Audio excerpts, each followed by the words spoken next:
This video is an addendum to a video I made a few weeks ago about daily and weekly challenges in video games.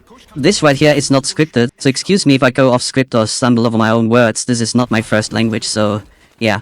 Well, in that video I talked about how daily challenges and weekly challenges negatively affect gameplay, even if you are completely ignoring them. My argument was that other players that do not ignore them will negatively affect your gameplay and your matches. Well, so recently Apex Legends added a new character, and you can unlock that character for free if you do challenges.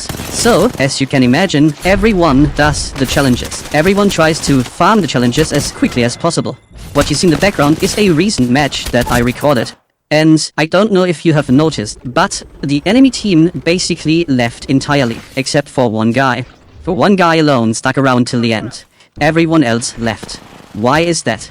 Easy. In Apex Legends, you always queue in teams of 3, even in Team Deathmatch, which is 6 versus 6. If you don't have friends in your party, you will be randomly assigned other players, just like any other game.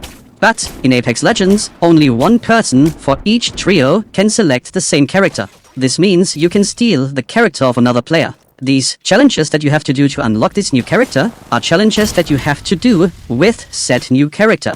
As you can imagine, this will lead to conflicts as only 2 people per team can select this character, and only 1 each trio. So, people are queuing into the game. They want to do the challenges with the character, but the character gets already chosen by another player that was before you in line to choose the character. So, now you can't use the character that you need to use in order to do a challenge to unlock him, and everybody just leaves. Even though leaving a game will give you a 2-minute penalty, and this is still clearly worth it for most people over playing the game, which takes more than 2 minutes. And this issue right here has led to many games that I played this week having missing players. People just leave. You play Deathmatch, or you play Control, and people are just leaving because they can't do the challenges, so they wait another 2 minutes and queue into the next game. This can happen over and over again if you're unlucky. So now you are in a match that you cannot leave, at least not at the beginning, unless you want a 2-minute penalty, and this match is already compromised from the start because people decide to leave the game because they couldn't choose the character they need to use to unlock the challenges and the character.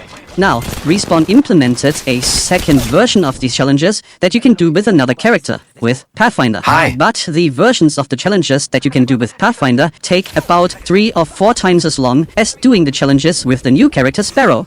Sparrow's challenges can be done within maybe 2 or 3 games if you're lucky and if you're good. Meanwhile, Pathfinder challenges, even if you farm them to an extreme degree, take way longer. And the one that takes the most time is also luck-based, as it is dependent on your teammates using your ultimate, which is a zipline. If the people don't use your zipline, you won't progress in the challenge. And progressing through the challenge takes ages even if everyone uses your zipline. 250 people need to use your zipline in order to fulfill the challenge. Meanwhile, Sparrow's ultimate challenge is to do 1000 damage with his ultimate. Just to give you a bit of a perspective on that, in one match, I spawned into Sparrow and got 250 damage within the first minute of the match. So, you can imagine that Sparrow's is for one way more fun to do, and also just so much faster. So, everyone uses Sparrow. Everyone wants to use Sparrow. And if they can't use Sparrow, they leave the game. Some people that couldn't get Sparrow will switch to Pathfinder. You see it happen. But they only do this if they didn't already finish this challenge here, which you can do with both, and which both characters will add progress towards. Once this challenge is done, however, and once you are stuck with the ultimate challenges, you will need to use Sparrow.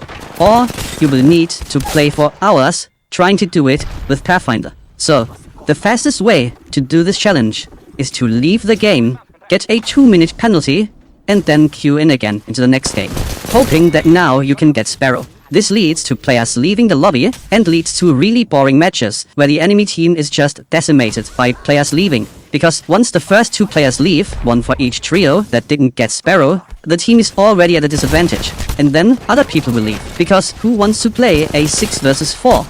And then one person leaves, because they don't want a 6 versus 4. Now it's a 6 versus 3. And who wants to play a 6 versus 3? No one. So another person leaves. Now it's 6 versus 2. And another person leaves. And now it's only 1 guy versus 6. And in this match, I guess that one guy just found it funny to be the one guy left in the lobby. Some people from my team also left because they didn't want to play out the game because it took ages, as you can only kill one person. And then he respawns somewhere. And then you have to find him. and then kill him again. This one guy, and then he respawns again, and then you have to find him again. And it takes ages to get to the point limit. So the game ended not on the point limit, but on the time limit. And this takes ages, and is quite boring. I personally stayed in because one of my friends played with me, and he needed to do Sparrow's challenges. So he tried to do them while we are hunting this one guy. So as you can see, what I said in my last video about this is true. Even if you don't want to do the challenges, even if you already did the challenges, even if you ignore the challenges, other players will not ignore them. And other players will negatively affect your gameplay. They will negatively affect your experience in multiplayer games, either be it by throwing the game for the opposite team and making the match boring, or throwing the game for your team and making the match unfair. This is an extreme example, but even the less egregious examples I gave in my last video are already an issue when people use weapons they shouldn't have used, or people use characters that they didn't want to play in order to do challenges, and then they play suboptimally, and then your team loses. Or they hide around corners because they have to do special actions like a stealth kill. Or they just camp a weapon spawn because they need this certain weapon and they just stand there while your team is doing objectives. All of it negatively affects you, even if you don't want to do any of the challenges yourself.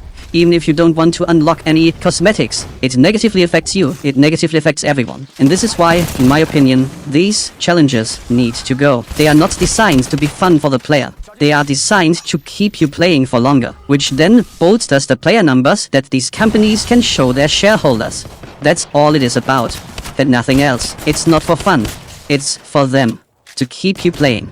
Well, that's it for today, I guess. I just found this example so egregious I needed to do a follow-up video. Bye.